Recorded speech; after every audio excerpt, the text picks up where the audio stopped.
আমার এক আত্মীয় আমাকে খবর দেয়, হানিফ ভাই তুমি আমার বাড়িতে আসো। আমি চলে যাই আমার আত্মীয়র বাড়িতে। গরিব মানুষ এই যে টিয়া পয়সার অভাব, বাচ্চা অনেক সময় হয়েছে, সিজার লাগে।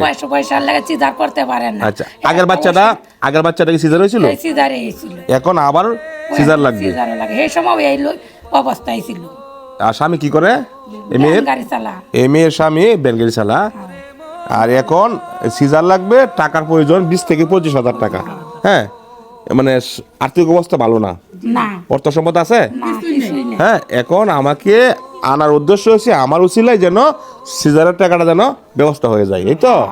এই অসহায় বোনটির স্বামী ভ্যান চালায় মানুষের, ঠিক মতো খেতেও পারে না। আর এখন মেয়েটির দুঃসময়, সিজারের টাকা লাগে 20 থেকে 25,000 টাকা। ক্যামেরার সামনে সবাই আসতে চায় না। এই অসহায় বোনটির সিজারের টাকার যেন ব্যবস্থা হয়ে যায় আমার উছিলায়।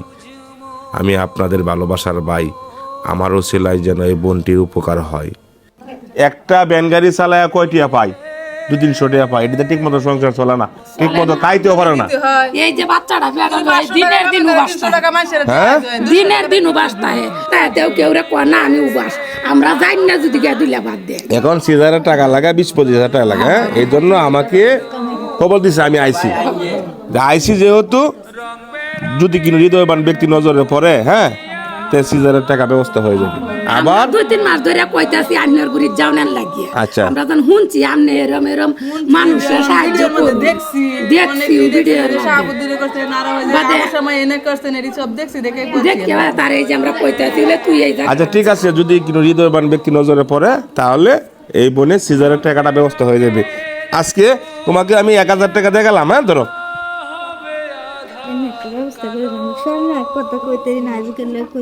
দেখেন, লজ্জা শরমে কথা বলতে পারে না, আমাকে কিছু কথা বলতে পারে নাই। যাই হোক বোন, তোমার এই দুঃসময়ে, হ্যাঁ, অনেক হৃদয়বান ব্যক্তিরা আছে, হ্যাঁ, হয়ে যাবে তোমার সিজারের ব্যবস্থা। প্রিয় দেশ ও প্রবাসের ভাই ও বোনেরা, আমার এক আত্মীয়র বাড়িতে এই অসহায় বোনটিকে ডেকে আনে আমার উছিলায় যেন সিজারের ব্যবস্থাটা হয়ে যায়। আপনারা সকলে ভিডিওটা শেয়ার করবেন, সকলকে দেখার সুযোগ করে দেবেন, যেন এই বোনের সিজারের ব্যবস্থাটা যেন হয়ে যায় আমার উছিলায়।